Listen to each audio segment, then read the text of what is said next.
I think we're live, ladies and gentlemen. And if you can't tell from this audio quality, we've seriously upgraded the hardware to this channel. I don't actually know how loud this is or isn't. And also, this pop filter is very silly. It's very large, so I'm hiding behind it, so we're gonna get rid of this. I guess these things like help keep your foam cleaner for your mic. I'm not really. I think it's a pop filter, but those pops. I don't know if you have to turn it on or maybe change the setting or something, but it definitely does not filter out any pops. Maybe it's a broken one. Cheap Amazon. You never know what you're gonna get in the mail, but I think it works fine without that. I don't know. I need to. I still don't have all the audio stuff totally figured out, you guys. I've been holding out on doing any videos or any live streams because I've been waiting on this thing to get here. And this morning I was like gonna fire it up super early and just get cranking. And then I was like, oh, in OBS, which is open broadcast software, which I use to stream, I guess. You put in like the stream key, it goes to YouTube. Yeah, it's a streaming platform.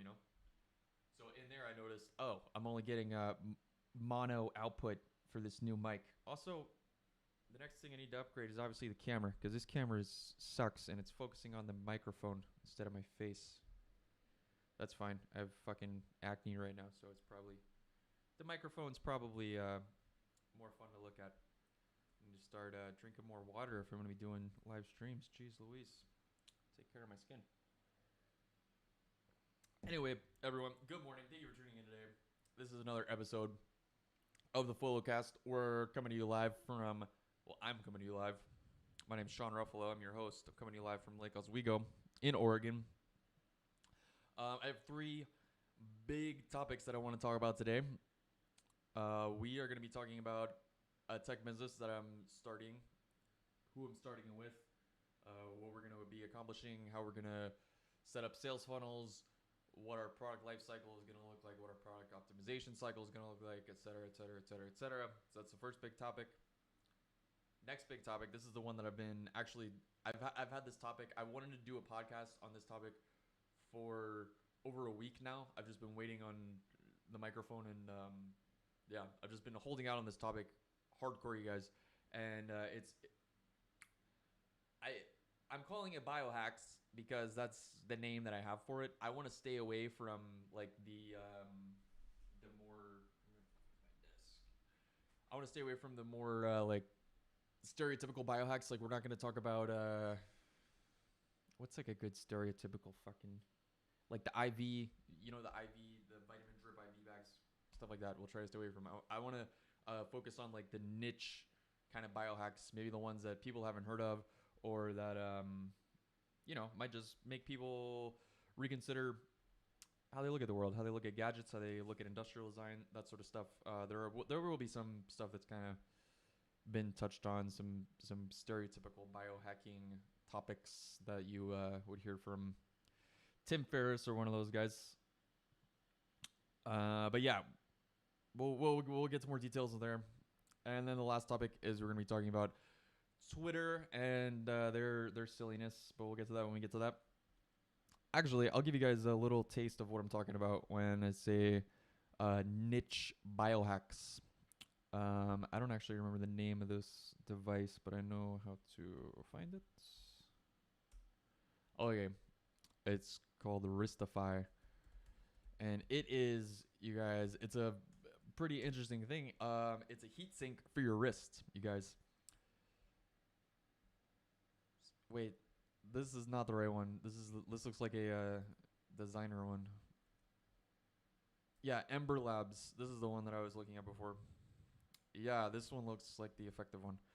Let me go ahead and shrink down my face here. Oh yeah, the other thing I got to figure out with the stream is how to use my external monitor. I guess I just need to get another Thunderbolt cable, you guys, so I can use two things at once. Jeez Louise. Okay, but yeah, this is like I would say a great example of niche biohack, like a very specific kind of interesting biohacky gadget that you haven't heard of before. Ember. Wow, this thing looks awesome, especially considering moving to South Florida and it's just hot as balls all the time. I know it is.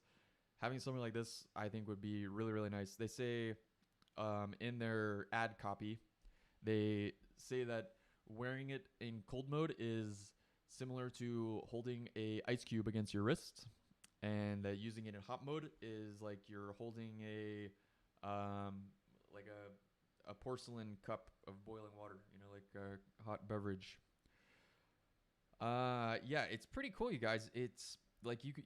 I was watching them whenever they were developing. Oh, see, here's their ad copy that I was referencing. But yeah, I was watching this when it was in development. And is that the lady from Nip Tuck? Sure looks like her. Uh, and it was really cool to see because it's like it really is just like a heat sink, like it would use for your CPU, but on your wrist.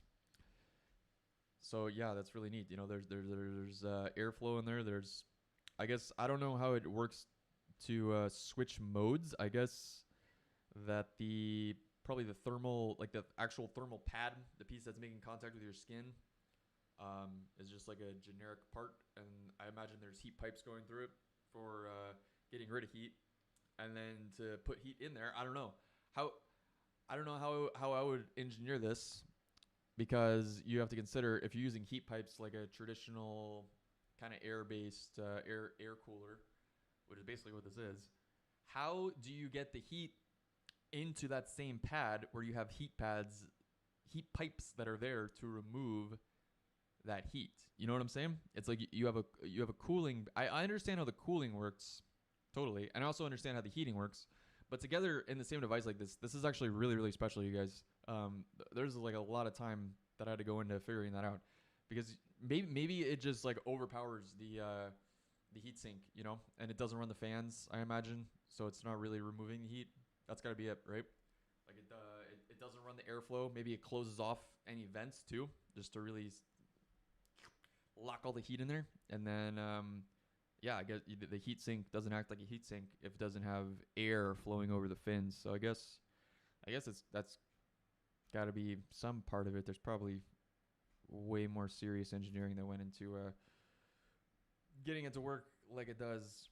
I think they're really happy with the results, really happy with where it's at. What is it, $300?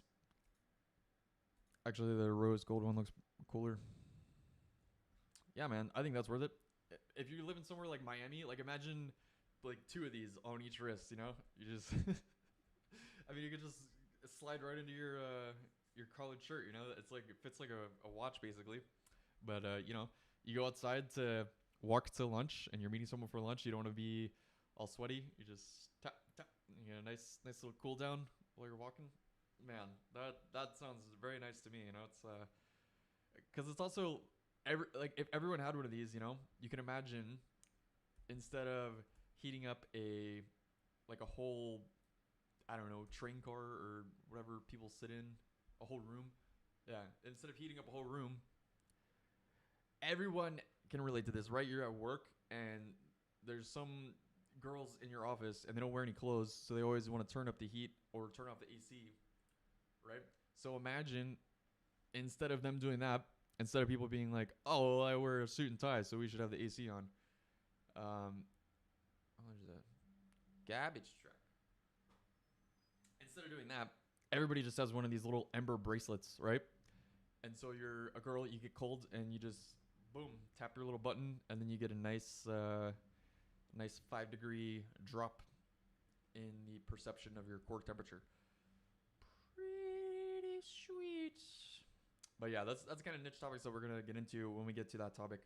But yeah, as discussed at the start of the cast, we are going to be starting this entire discussion with starting a technology-based business during the plague, during the pandemic, during 19.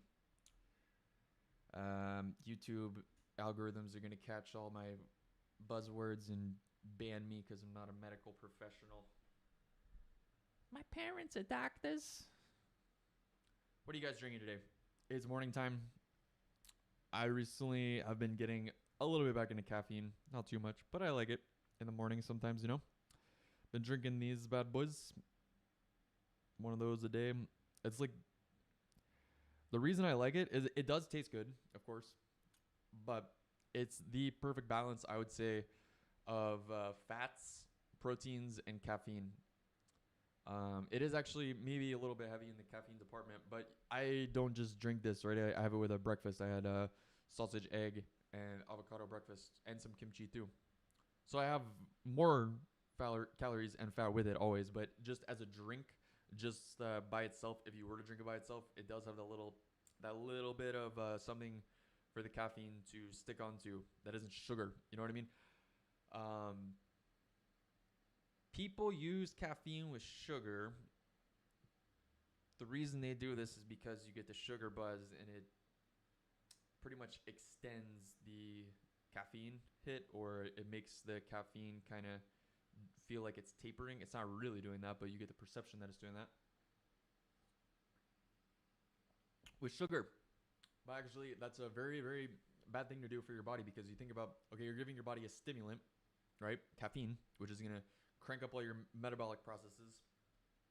And then on top of that, you give it sugar, which without the stimulant, ordinarily by itself, wouldn't be that bad, especially if it's from a natural source, you know?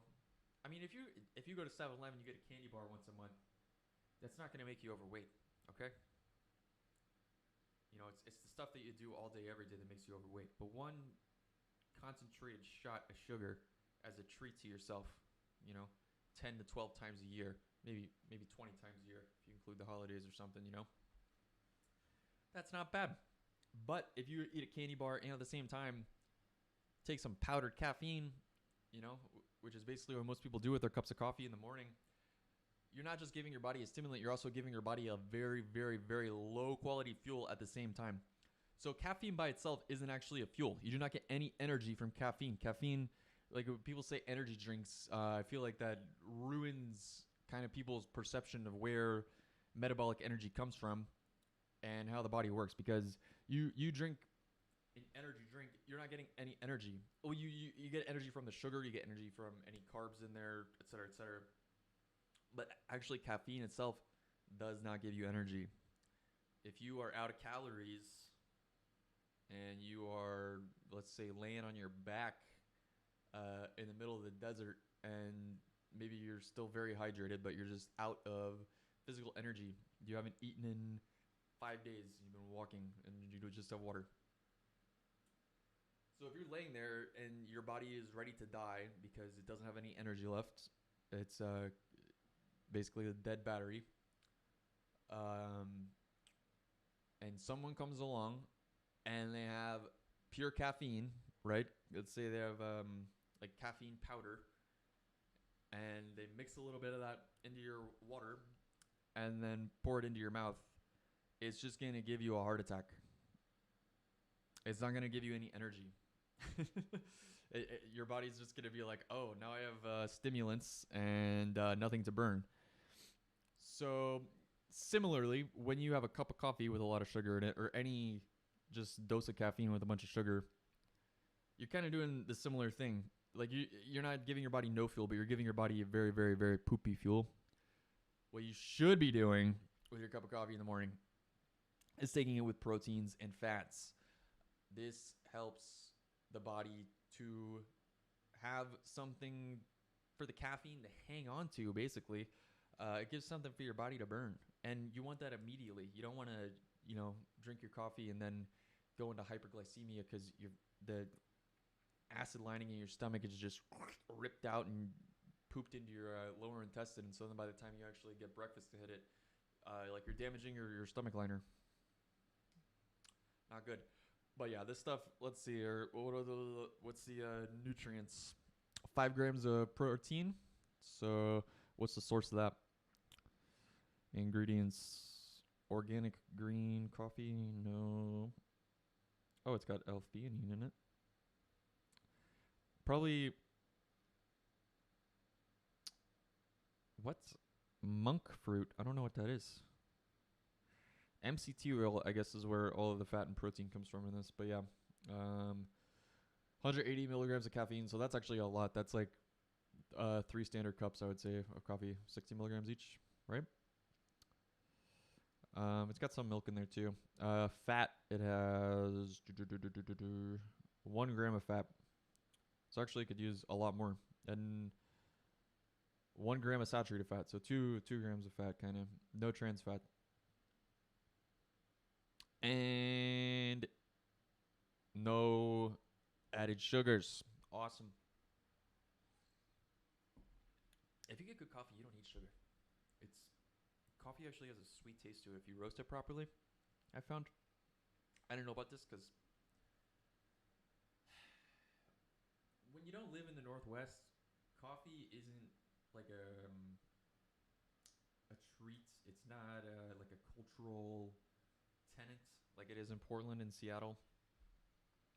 And so, growing up in North Carolina, like when you think coffee, you don't think about like this thing that there's a barista and they're making espresso or like a nice like weird craft canned beverage with MCT oil in it. Like no, coffee is just like powder that you pour boiling water over, and yeah, you don't really when you treat coffee that way, you don't actually get to really appreciate the full flavor profile and all that kind of stuff. But ultimately, yeah, it's poison. It's bad for you.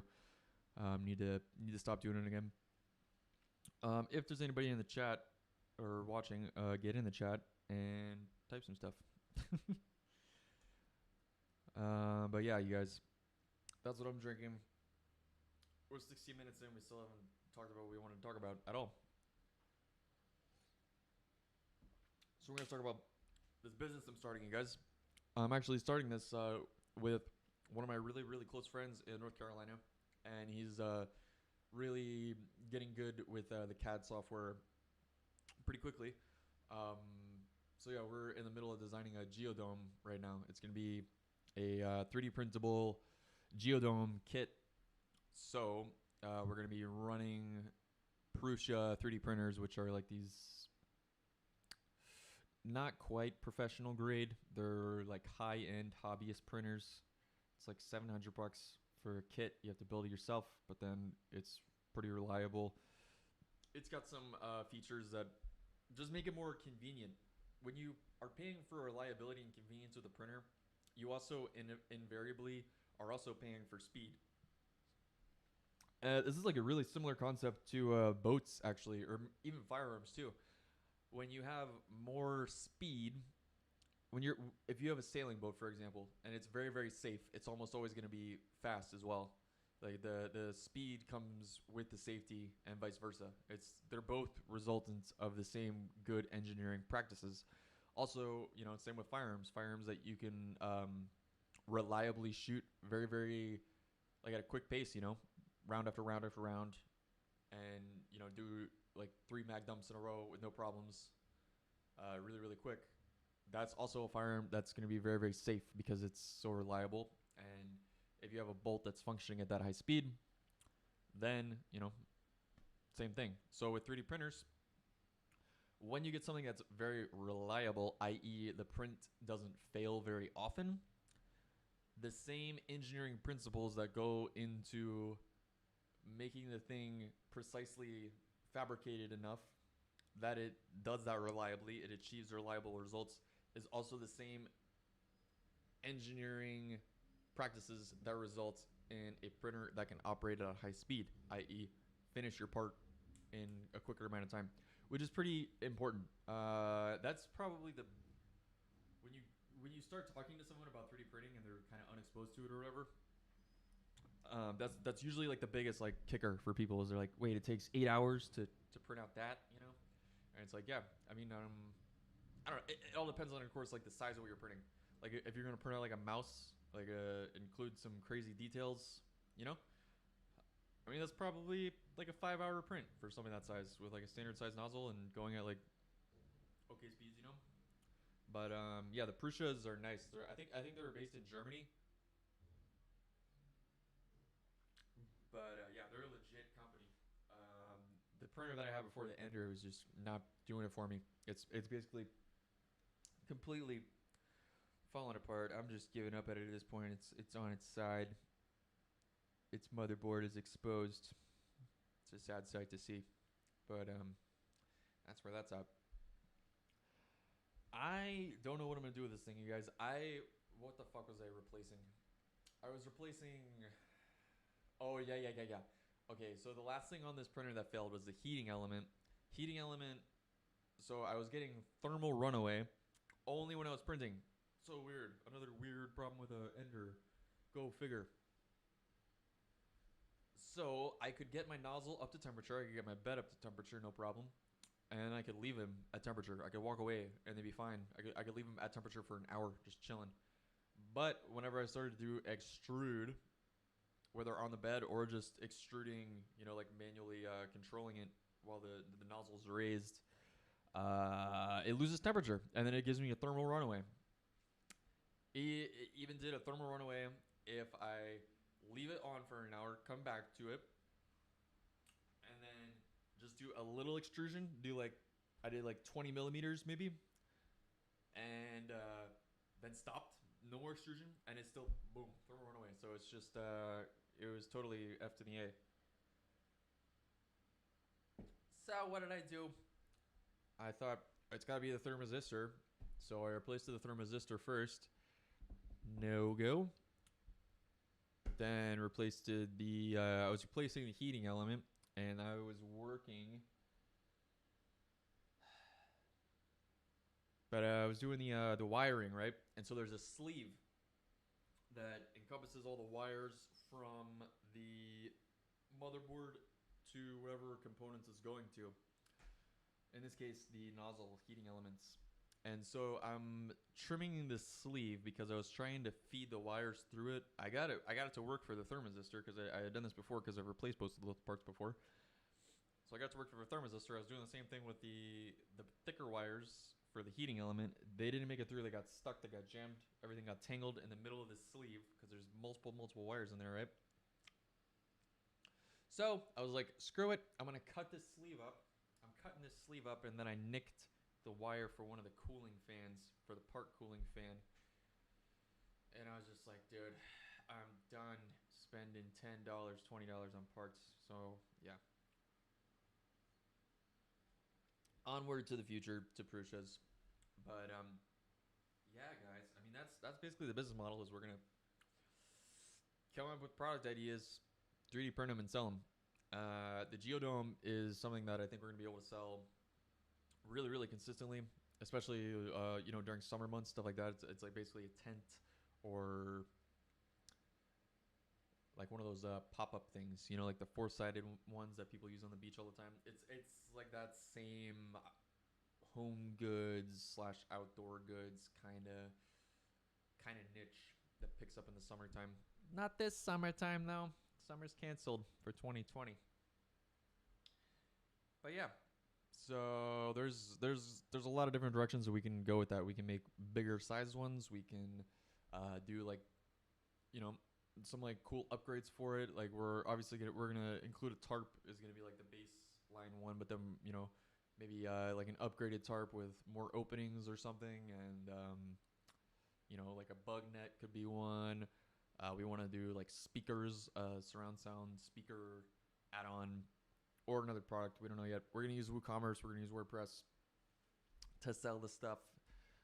Yeah, and we're just going to start with the geodomes. We're going to actually make a bird geodome. That's going to be our second product. We're going to make different size geodomes, and we're going to see how we feel from there. Yeah, so I'm doing some of the CAD work. I'm doing pretty much all of the like branding, product ownership, businessy shit, marketing shit, logos. So our company that we're making, the name of it is Rapid Product Strategy, right? So we want to not just design our own products, but also contract with other companies, contract with inventors, and help them to bring their ideas to where they should be, which is in production and polished and on its way to a customer's house. But yeah, pretty much just physical products, maybe some kind of software for 3D printing, But most likely, if we go that route, it's just going to be something that we use in house. It's not going to be something that we actually sell. So yeah, that's the plan. I mean, it's a really easy business model, right? It's design stuff, package it, sell it. Which feels really, really good, actually, to be moving into that universe of let's design something and then get paid for it for the rest of our lives, right? Which is what it is. Also, at the same time that I'm going into this business with a friend, you guys, I'm taking that same concept that I just talked about, doing something once and then getting paid for it for the rest of your life. I'm taking that same concept into another website that I'm launching for artwork. That's right. If there's any of those 3 people that are listening out there that have been paying attention, you can remember that I was trying to work on some artwork for a long time and I kept getting rained on. Well, I finally finished that piece and immediately walked to the hardware store after it was done to pick up a new chunk of plywood so I could do a new one. I'm doing it on plywood right now, spray paint on plywood, because I just like the, I don't know, I like the weight of the wood, you know? It feels like legit. It feels serious. You know, I don't know. I like it. I'll probably, after a few more, I'll probably switch to canvas or something light, something that's easier to store. Maybe even like thinner sheets of wood or something like that, you know? Because like you think about canvas and it's like, well, those frames are actually thick. That's thicker than the 1/4 inch plywood that oh yeah, I can show you guys what I did. It's right here. I'm just turning to the side. Bang, bang.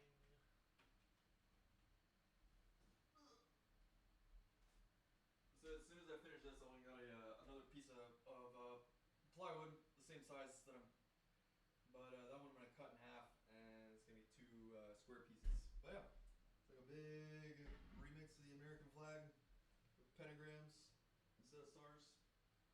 Really fun piece. Ugh, not a lot of layers. Oh shit. But yeah,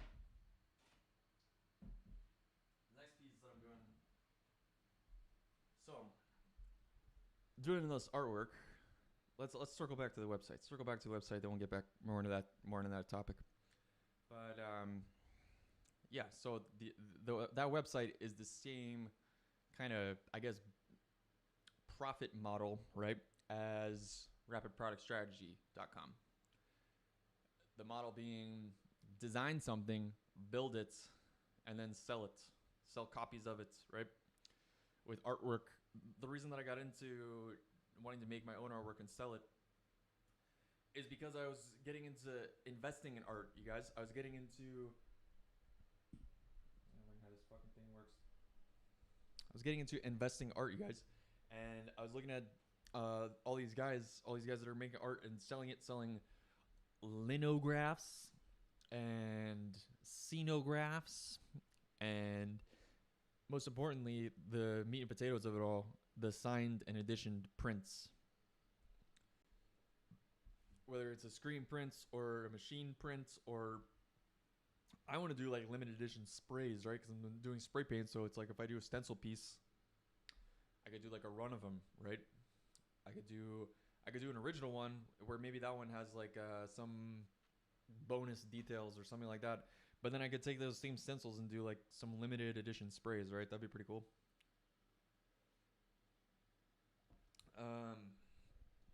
What else? What else? But yeah, you know, you make something once, you design it, and then you sell copies of it. With my stuff, I'm going to be selling it on my own website. I'm not going to be doing Etsy or any of that bullshit. I don't know if this is close to my mouth or what. Figure it out as I go. But yeah, I probably don't want to do Etsy unless I do like maybe cheaper editions of my prints. So the way that it's gonna work is like you hang on to the original, right, until you're just sick of it and you want to get rid of it. Sell it for maybe $2,000 or $3,000, right, for your original, and then your signed and edition prints.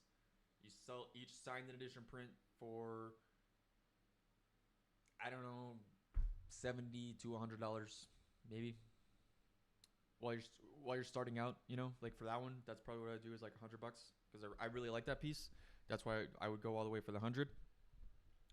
So you sell those for $100, but that's a editioned prints, right? Those are edition pieces. You sign each one.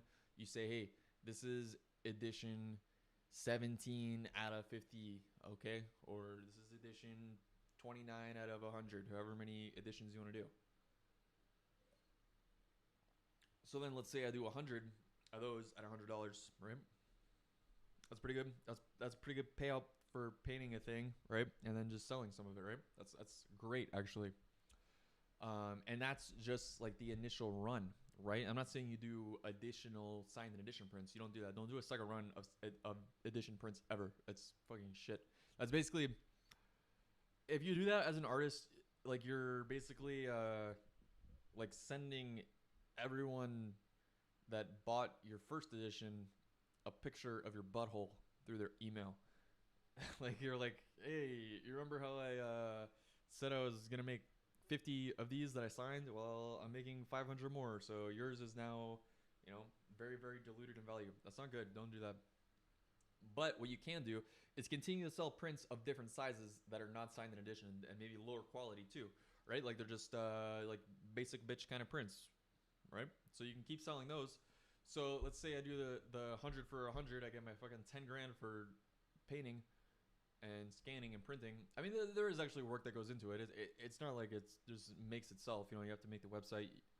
Digitizing the piece is actually kind of a pain in the ass for me because I have to get a piece of plywood and get on a bus and then take the bus across the lake and then go to this old Japanese guy and he hangs onto my artwork for like a week. Takes him a fucking week and he charges me $40 for some 300 DPI scans. You have to take those scanned images, get your plywood, get on the bus, come back across the lake, plug in your USB card that he gave you into your computer, and do some Photoshop shit to make it actually look balanced, make the colors look right. And all on top of this, you don't know what it's going to look like when it comes out of the printer. So you have to either print them yourself at home, which is, if you want to do that, you're looking at dropping at least... Okay, if you're gonna do prints at home, I would say the minimal level of printer that you want to be looking at is the Canon P1000, which is a ridiculous printer, and it's not even that large form, and it's thousands of dollars, dude. It's like $4,000 or some shit. I don't even remember the price. I just made that up. Let's look it up. Let's look it up together. It's an expensive printer. Oh, where did my mouse go? Did I turn it off? Oh, did it die? Shit, yo. This mouse hasn't died in months. That cable over here.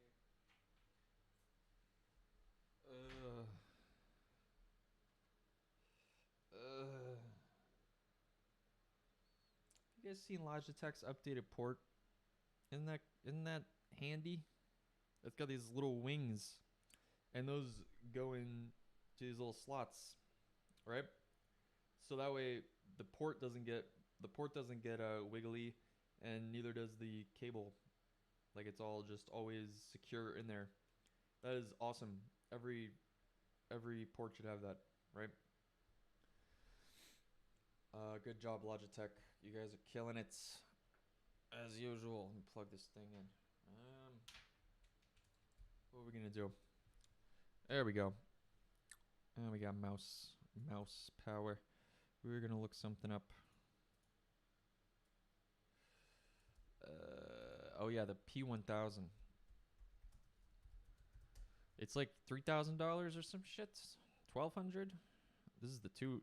Oh, that's a 2100. There's also a Canon 2000 or something like that. That's similar to this one, where it's like the Pro 1000. 17 inches. So you see what I mean? 1300. Okay, that's actually not that bad for what you're getting, because you can go 17 inch and then the 17 inches by whatever. You can just continuously do a continuous image. So that's pretty good actually. But I would say that this, if you're gonna do printing at home, for me, if I was gonna do printing at home, this is gonna be the basically bottom of the barrel, like the lowest thing that you would want to get. Right? This is the rusty AK-47 of printing at home. and there is way better options than this. Like I was saying, there is a Canon Pro 2000, which is more along the lines of what I would actually want if I was doing my own prints. The reason being is that you can actually get a much larger aspect ratio. I think 44 inches here it says, or maybe 64. It's a large form printer. Like it's a professional. This is not fucking Canon, Epson. Yeah, let's see what they got. Let's check them out. Let's check out Epson. Let's compare. 44 inches for the sure color. Well, that's too many zeros. P 10,000, 20,000.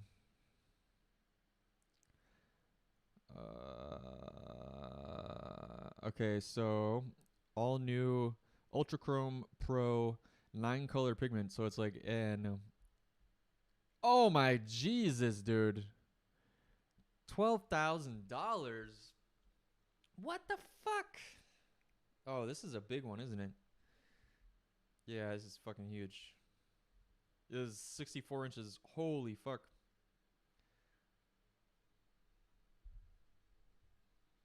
64 inches.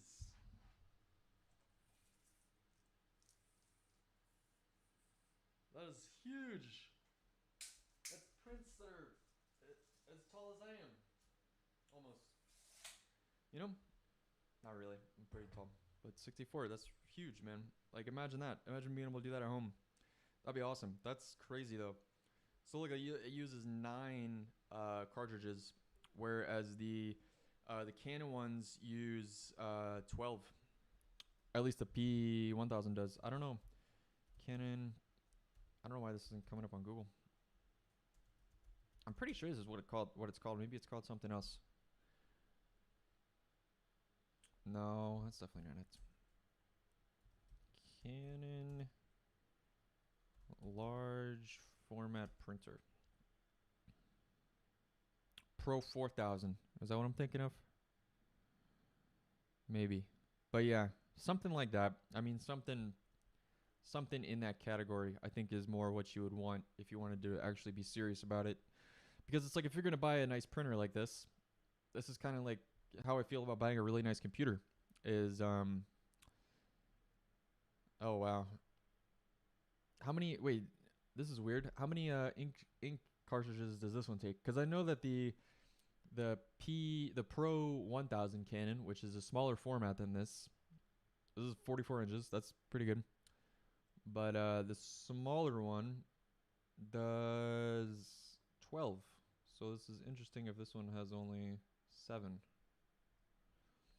Usually, what you want, yeah, it's 12 channel printhead. Okay.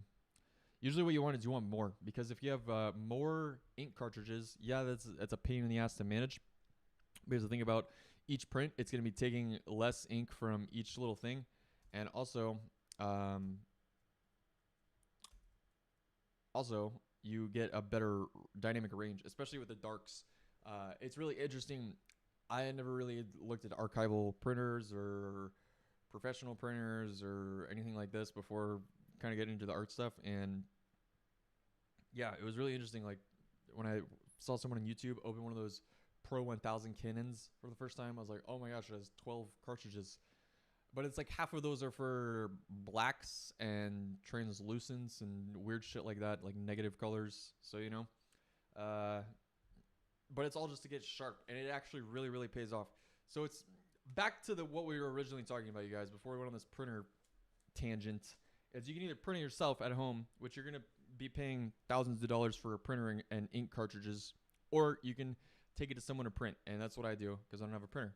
So I don't know what their printer is looking like. I don't know how it's going to look. And so you do all this digital editing stuff. That's step 2 after you get it scanned.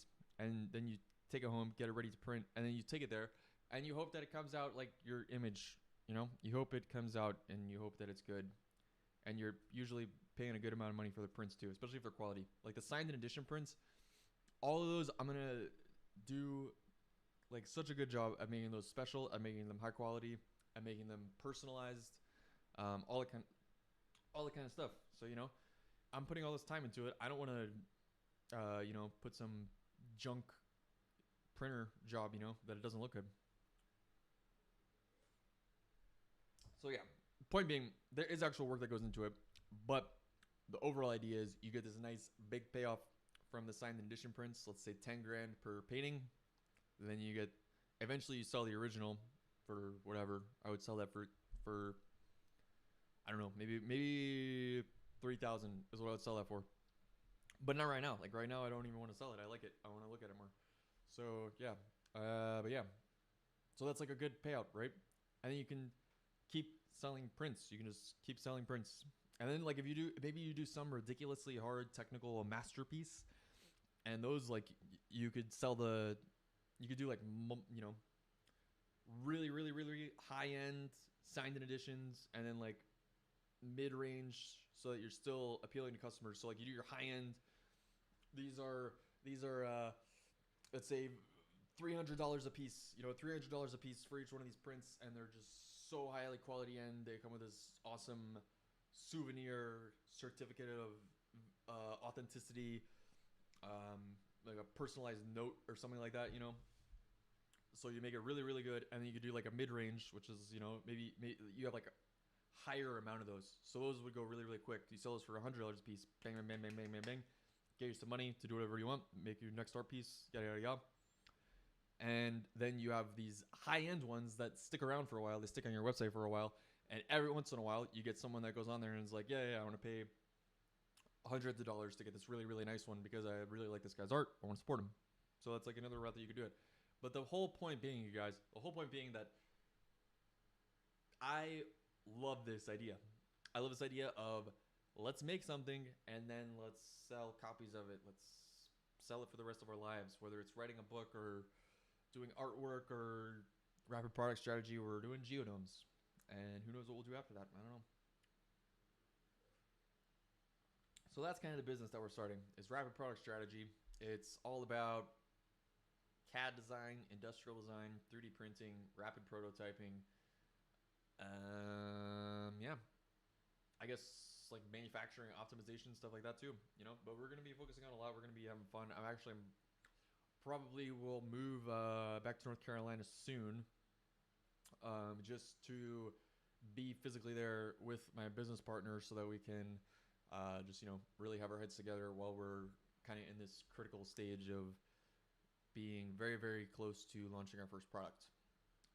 Yeah, the plan is we want to make the smallest version that we're going to sell of the geodome. Well, maybe we'll go smaller, I don't know. The smallest version of our geodome that we're going to sell for right now, and just take it to the beach, set it up, and hang out, and maybe have a QR code to our website, and yeah, just fucking tell people about our little geodome that we're sitting under. It's gonna be sweet. And then once we get to the point that we have the bird geodome houses, that's gonna be fun because we can set up a big geodome for us to be in, and then we can hang all the birdhouse geodomes from it, and people come in and be like, oh yeah, here you go, birdhouse geodome for you. We have big plans for those. We want to do wood panels, so each individual triangle of the geodome, you have your nice little cedar or maple, whatever. Yeah, I actually did look up which kind of wood you want to use for birdhouses. Cedar. It's cedar. But that's that business. I'm done talking about that shit. What was the next item on our agenda? Oh yeah, we're gonna talk about more weird gadgets, biohacks, niche biohacks. You guys, I don't have any like articles or anything pulled up. I just have like a list of these that I wrote down that I would like to go over. The ones that are kind of my favorite. So we talked about the Ember bracelet.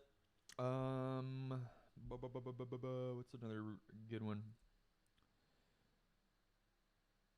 What the fuck am I? What are these notes that I wrote? Jesus Christ.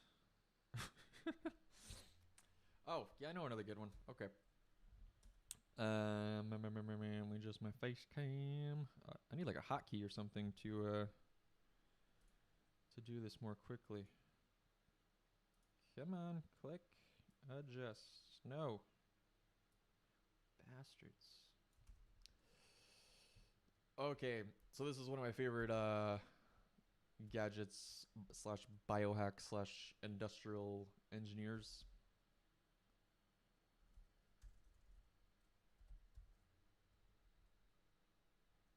No. What am I doing? Alt workstation. The new way to work. Let's click on their ads and cost them money. Oh, I thought that was my old coworker for a second. Okay, whoa. What do they get? A new series. The Flex series. Whoa. This is like a... I guess they made a... I haven't seen this product yet, you guys. But I guess they made a new edition that is lighter weight and a little bit cheaper. Only $4,400. That's cool. That's not the one I want though. I want the signature.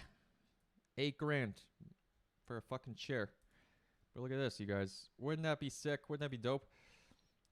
I remember the first time I saw a supine workstation. That's what this is called. A supine workstation where you can lean back and work that way.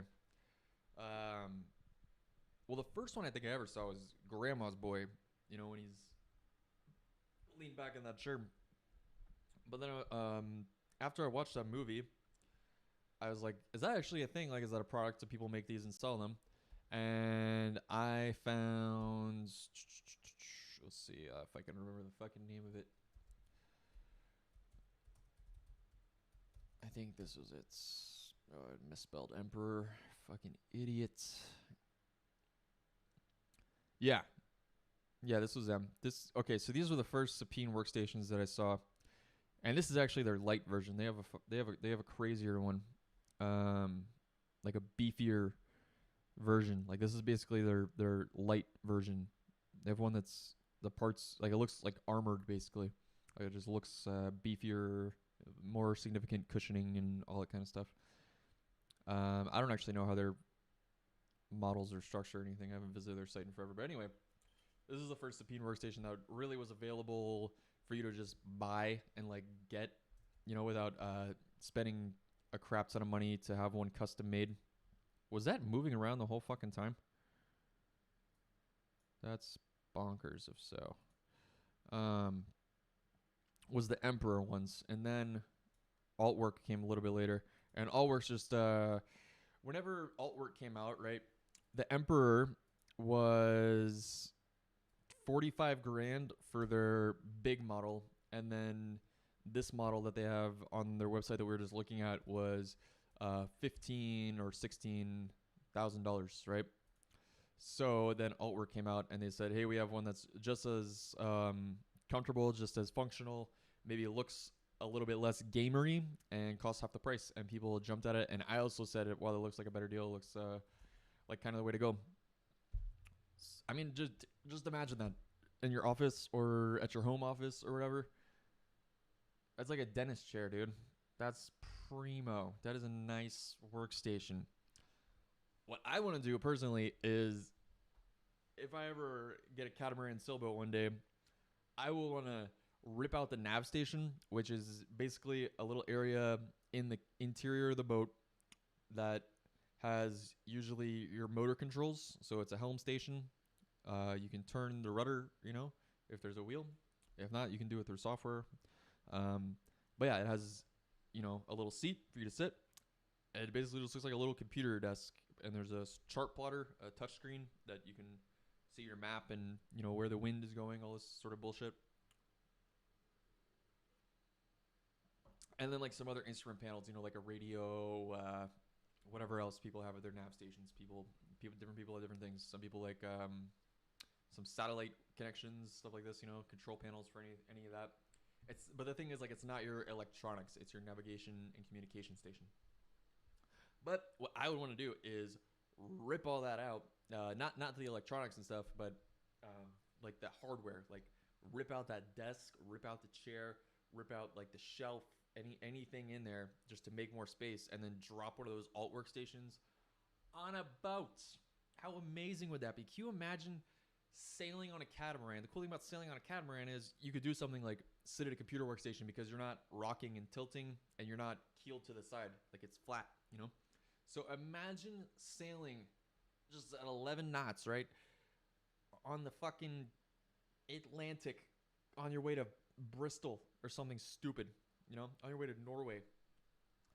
And you're just sitting in your nice dentist chair alt workstation, leaned back, maybe playing a game online with your friends through the Starlink SpaceX internet package, in the middle of the ocean, just playing a game in a dentist chair in the dope workstation at sea.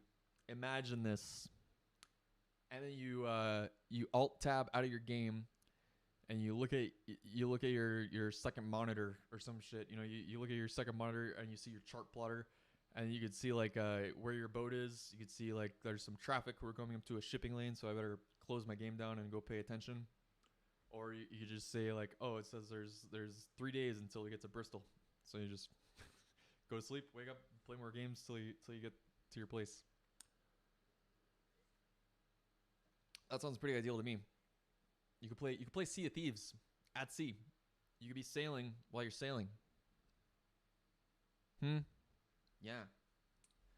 That's the dream right there for me.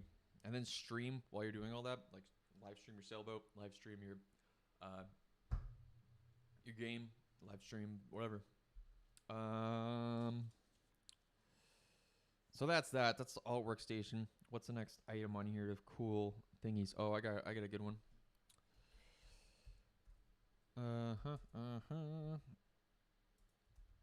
Oh, let me shrink the face again here. Bring it down.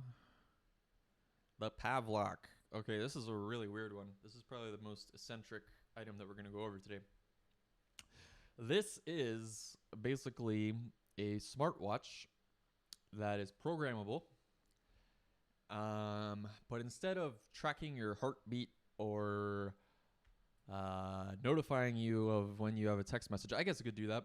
It could tell you when you have a text message, but it controls your habits, as it says, and it shocks you. So it's basically like the 21st century version of disciplining yourself with a rubber band. Wearing a rubber band around your wrist and popping yourself whenever you think about smoking a cigarette or whatever habit that is you're trying to break. So it shocks the shit out of you. You could press a little button, or like I said, you could program it. Really, really interesting stuff. I heard that alcoholics actually will use these, and they will program it to shock them whenever they get into Wi-Fi range of like their favorite bar or something like that. You know what I mean? So pretty interesting. I think it does like it does vibration sounds, LEDs. So you could program it to start vibrating and stuff if you are slacking off at work or something, and then shock you if you are really, really slacking off. You know what I mean? You could use it to wake up, anything. I mean, it's an interesting thing. Like I would get one of these if I just had money laying around. I've wanted to use one of these for a while. I think it'd be really, really interesting to see what happens with that. But that's a weird one. I found with this product, I like to talk about this a lot with friends and stuff like that. It's a pretty divisive product. Like people are either like very, very interested in it, or they're like, man, what the hell is this weird fucking thing this guy's showing me? But yeah, I don't really want to talk about any of those ones. I had some stuff that I wanted to say about food and sleep, but I think we want to stick more to the niche, eccentric stuff here.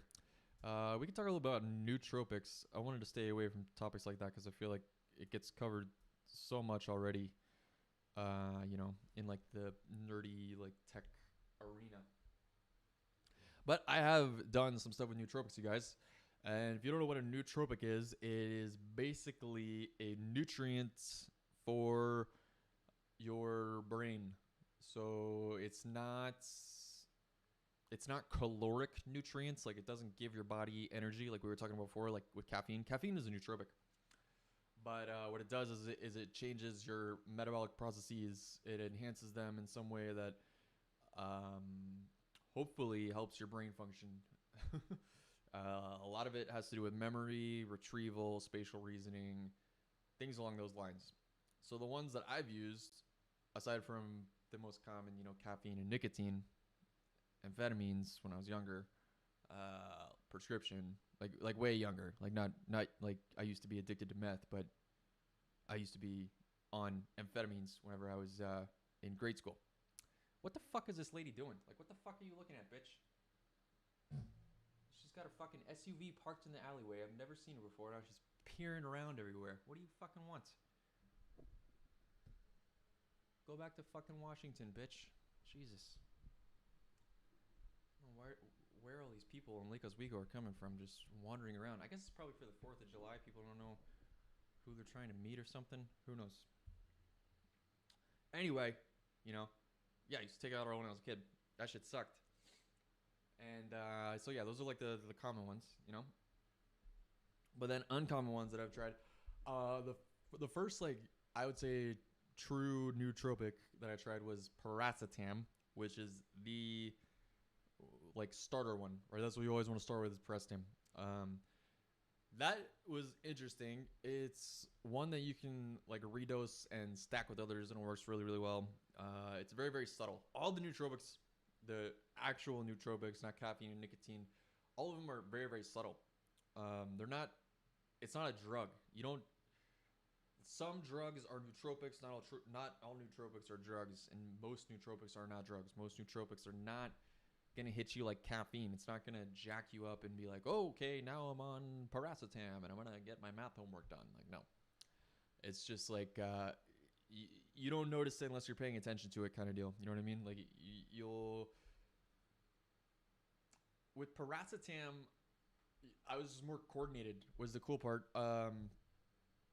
Yeah, like I didn't notice it that much with focusing on stuff like code or anything like that. I more noticed it like just doing everyday stuff, like throwing something, or you know when you drop something and then you go to catch it with the other hand, and like doing stuff like that. I noticed I was just way more like dialed in with paracetam. So maybe it be good for athletes. Seems like it.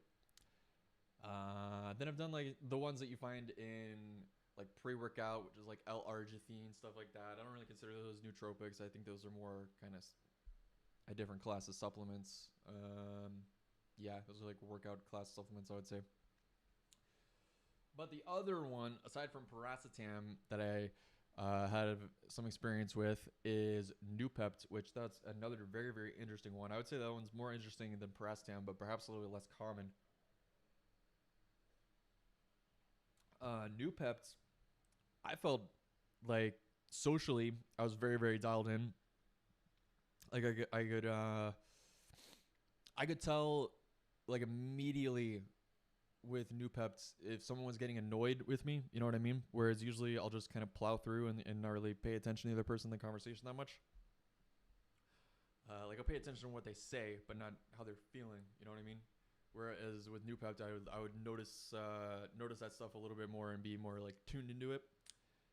And the other really interesting thing with Noopept was drinking alcohol under the influence of Noopept. So yeah, that was some interesting stuff, man.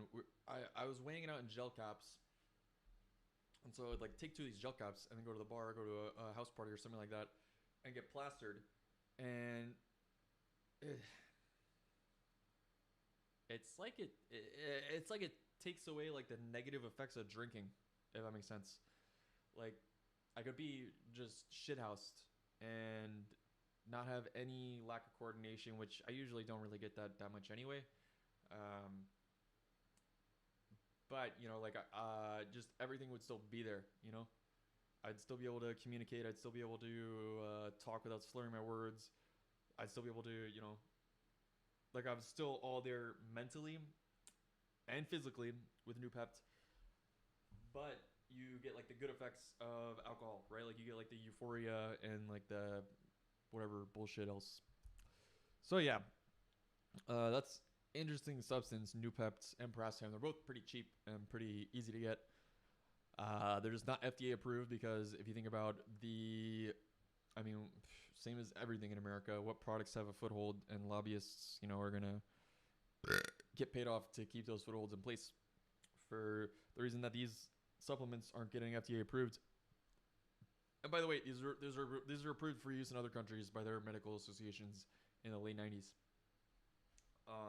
But yeah, I mean, think about Adderall. Think about how much money Ritalin makes. You know, Jesus Christ, they're not gonna have some neural supplement come in and chop up all of their market because they don't hesitate to prescribe kids this stuff. You guys, they don't sit there and say, oh, let's try changing little Jimmy's diet. Let's try removing the 40 grams of sugar that he's getting in the morning. Maybe that has something to do with his mental capacity. You know, they don't do that. They just think, hey, oh, okay, here's some amphetamines, dude. So you think about how much drugs they're selling to kids. They want to keep having that money come in, basically. I guess that's the last one that I really want to talk about for the niche. Biohacks. What was the last thing I want to talk about? Oh yeah, you guys, Twitter. Man, what a weird thing that's going on in the world. So like maybe 5 years ago, 6 years ago, in the podcasting world and also the college professor world, there was a lot of chatter about the college culture. You know what I'm talking about. The political correctness bullshit, basically. But there's a lot of chatter about this eating its way slowly out of the college echo chamber. And because year after year, generation after generation of professors, more and more professors are teaching this bullshit, basically. And they were talking about 5 years ago, hey, this is starting to get to the point where it's starting to work its way into the workplace. And soon we're going to see workplaces that are, demanding you use certain pronouns or we're going to get rid of certain words or whatever retarded fucking shit they talk about. It's so fucking idiotic. Goddamn, you people are fucking morons. But I ignored him. I was like, that's not going to come to the workplace. These stupid ass fucking college kids are going to get out of college and then they're going to realize that their idiotic ideas aren't applicable to actually accomplishing anything or building anything or achieving any meaningful results at all in any fucking realm of our society, not just social justice. Even in social justice, doesn't do shit.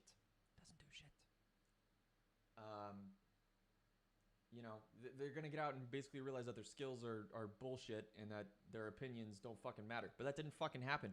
Instead, we have what we have now, where Twitter, one of the leading fucking tech companies, one of the biggest fucking websites in the world right now, everyone is looking to them for an example. And what do? They say, we're going to spend tens of millions of dollars, which is what this is going to cost. If you don't think this is going to cost us, I don't know. You don't fucking know what you're talking about. Okay? We're going to spend tens of millions of dollars to remove triggering words, not from ad copy, not from a logo, not from someone's post on their website even, from the fucking code of their fucking app. Who the fuck is reading your code and getting triggered? What the fuck is going on? All I can say, you guys, is if this is the way that the things are going in this industry, I am so fucking happy that I have a potential out of it. Because Jesus fucking Christ. Fuck everything about that, dude. I saw that they were doing 3. It's probably a whole list of words, but the main ones that this article we're focusing on, it said they're removing blacklist, they're removing master, and they're removing slave from their code. Are you fucking kidding me? Are you fucking kidding me, you guys? I don't know if this doesn't fire you up. I don't know. If those words trigger you, if you hear the word master, blacklist, and slave, and you think about race problems, and you think about not even race problems, you think about race in general, you're the fucking problem, dude. You're the racist, okay? Like, I don't even know how to talk about this bullshit because like there's nothing to fucking talk about. It's all fucking nonsense. The only thing that actually needs to be discussed is strategies for how to start getting this shit out of our workplace, because this is going to get so much worse. I totally believe all those podcasters now. Because why now? I have proof. I'm seeing it happen. And yeah, you guys, I don't know. Like, that whole cultural trend in general is like really, really troubling to me. I went back to North Carolina and visited the city that I spent a lot of my youth in. And the culture there had totally changed. It was like all these people that I used to hang out with, and they were like fun, hippie, party cats. Now they're all professionally offended fucking morons. And it's like, oh, Jesus. UNC Chapel Hill culture is leaked into the fucking streets. And it's, I don't know. Like, it's kind of the point where it's like, I don't know what to do. I think I have to make my own social scene that's made of people that think the same way, you know? Because there are people out there that are like, oh, this is ridiculous. You know, I talk to them all the time. People tell me all the time, hey, I agree with you, but I don't want to publicly agree with you because I don't want to get fired, or I don't want to do this, or I don't want this to happen. I don't want to lose this opportunity, man.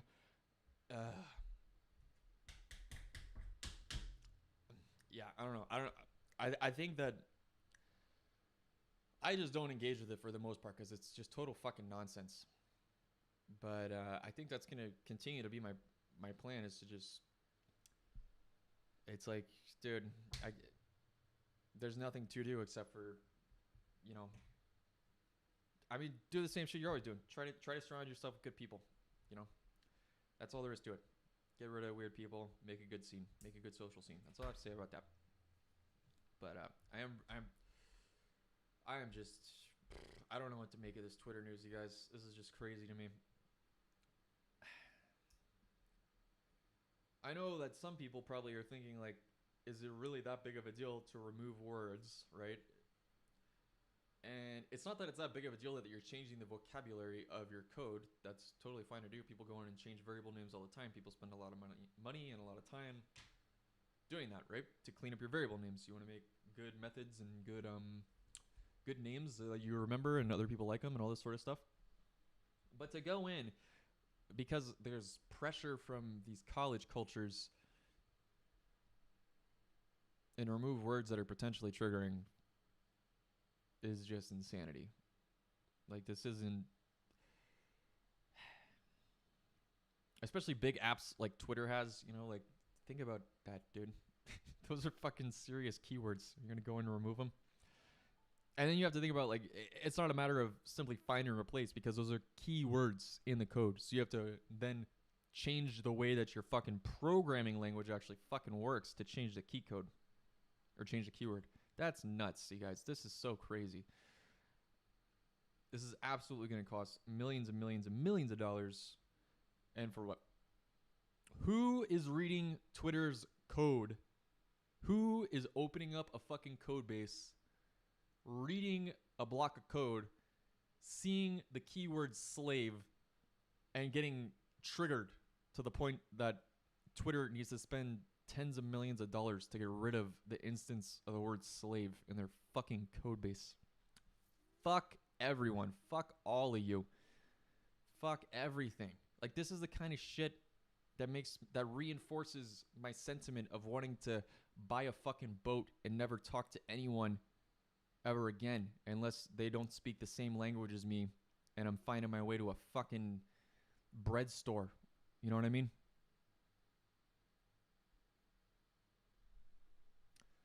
I don't know. Okay, I think I'm done for the day, boys. That's the three big things that I want to talk about: was starting a business, some of these little gadgets and gizmos, and of course the crazy Twitter news. That's pretty much it. The price of Bitcoin has not been doing anything for the past few weeks, so there's nothing really that we've missed out on there. We're still cruising around 9,000 to 10,000 right now. We're specifically at the lower end of the range. I'd say buy up all the Bitcoin that you can while it's less than 15 grand. That's what I'm doing. Once it gets past that point, of course, I will still keep buying it, but I'm going to ease off the gas pedal a little bit and let myself, maybe get a computer or camera or something else to spend some more time, But that's going to do it for me, guys. I hope that you all stay safe out there. Wear your fucking mask.